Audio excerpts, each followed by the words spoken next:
How's it going, Blazers? Working to bring you specifications you can relate to so you can have an educated decision on your purchases. We're going to be going and looking at this knife here, the Gerber. But first, I found something interesting that you might be interested in. This is going to be this knife, Kaiser Dukes. You know what this is. It's amazing. Action is awesome. But not many people like the clip. So, brought to you by ABKT. You buy a new knife, they give you a pocket clip.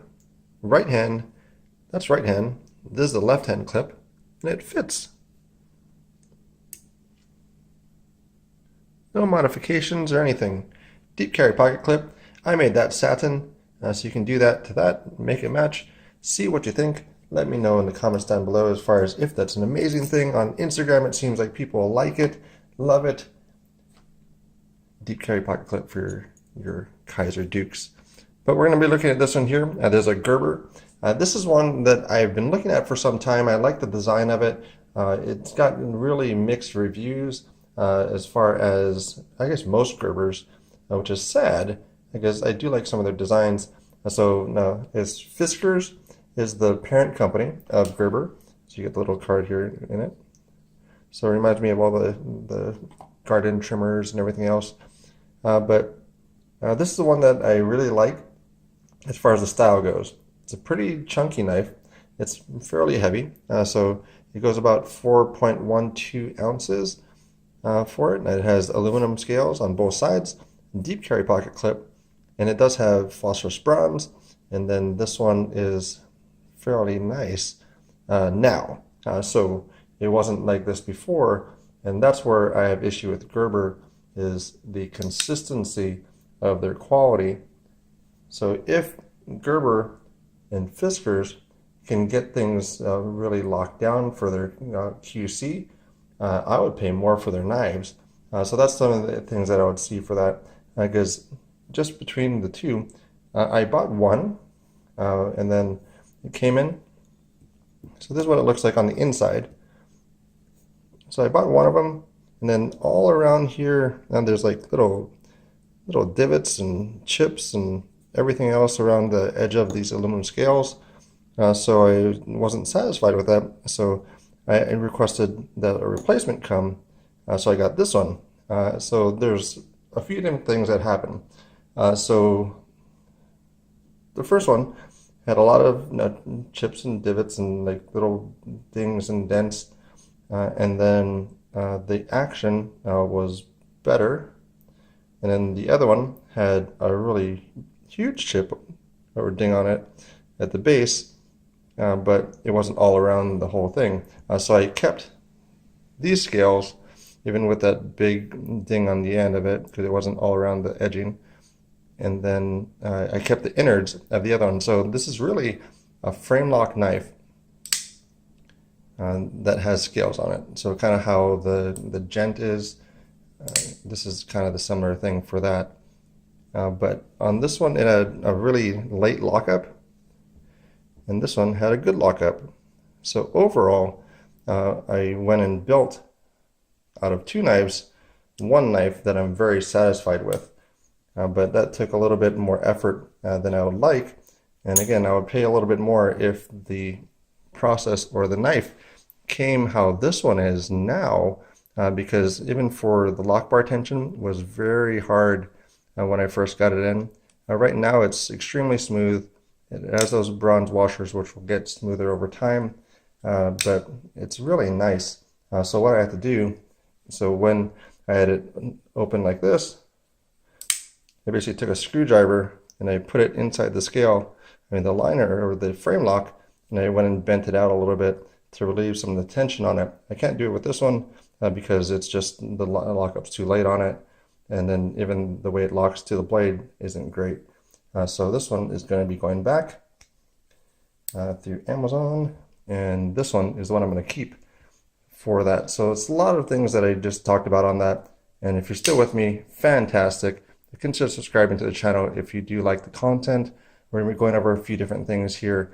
So there's three knives that are out or going to be coming out from Gerber that I hope they really nail, because I think Gerber can be really making a comeback if they can get these things done at a great quality control.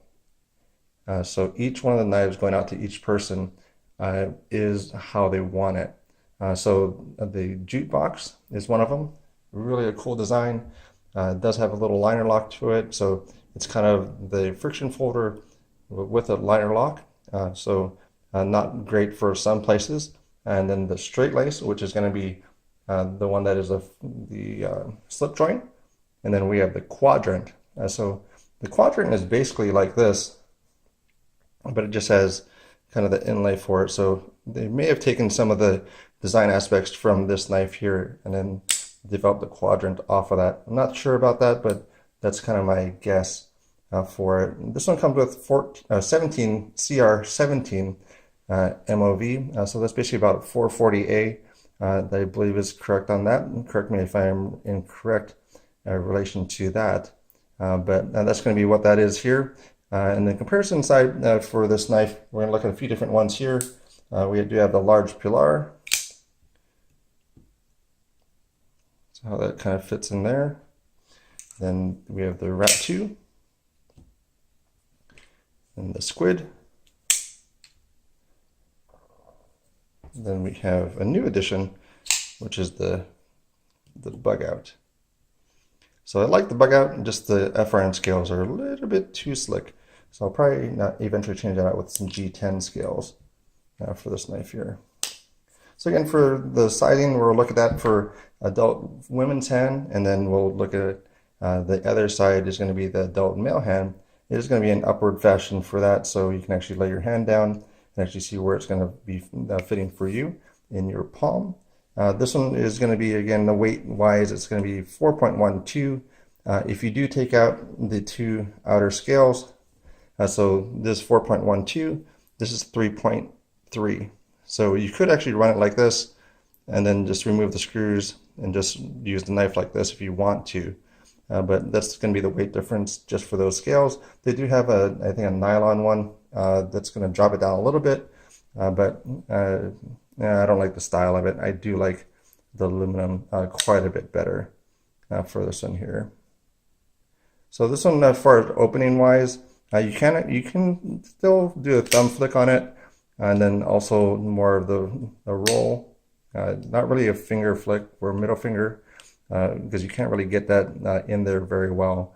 But it is very smooth overall for this knife. And then this one, the current price through Amazon Prime shipping 2 days, $23. MSRP is about $37. So that's where you're going to find a little bit of discrepancy. Where this knife has been out for well over a year, if I'm not mistaken on that. 2.9 inches for the blade, drop point, and then also going to be a flat grind. And it is very thick behind the edge. Probably going to be about 10 sheets of paper. And if you take that out of your printer, it's going to be a pretty thick one. For a regular task that you're going to be using this type of gentleman type of knife for, probably won't make any difference to you because you're going to be cutting open more paper things, maybe a little bit of cardboard, but you're not going to be doing a lot of really heavy cutting through some media that's going to need a really thin behind edge thickness. For this one, the microscope side, not too bad. You can kind of take a look at how that looks, but in the pocket clip functions extremely well. So in taking this to work, I felt very not confident as far as, I guess, how other people felt about it, because it hides very well, very nice clip to it, goes in and out of the pocket really well, and also if you do happen to use it, it's very gentlemanly-like, and it's going to be one that won't cause much fear or anything with anybody else. Other than pulling out some of the other blades that might do that for people. But this one, the sharpness testing, I came out with about 245. That's going to be on the sharper side of new high-end cutlery. And then going back to the main thing for Gerber, get the QC correct, please, because I really want to see succeed and also really take off from that, because they're really making a lot of good moves for the knives, and we just want to see them do really well, come back for it, and actually put that into more of the enthusiast mind as far as a knife company that they can really get behind. Because they might be successful in some of the regular retail markets for people that don't really get into knives, but for the enthusiast market, most times Gerber still is not, at least in my opinion, they're not one that you'd immediately say, okay, well, if you're going to buy a knife, who are you going to go through? Most people will not say Gerber, so that's something that is kind of sad with this company with a lot of history behind it. But there's that one. Here's that other one from ABKT. So check it out and let me know in the comments down below as far as what you think. For a buy, borrow, or avoid, I would buy it, but not sight unseen. So again, I have to put together two knives to make it something that I really enjoy and I really would probably going to keep. So for $23, sorry, it's a great knife. So even with all the other knives that I've carried and handled, it's going to be one that I'll probably keep around for a bit. Very nice. Appreciate it. Thanks, Gerber. And let me know in the comments down below. And thanks very much. Have a great night.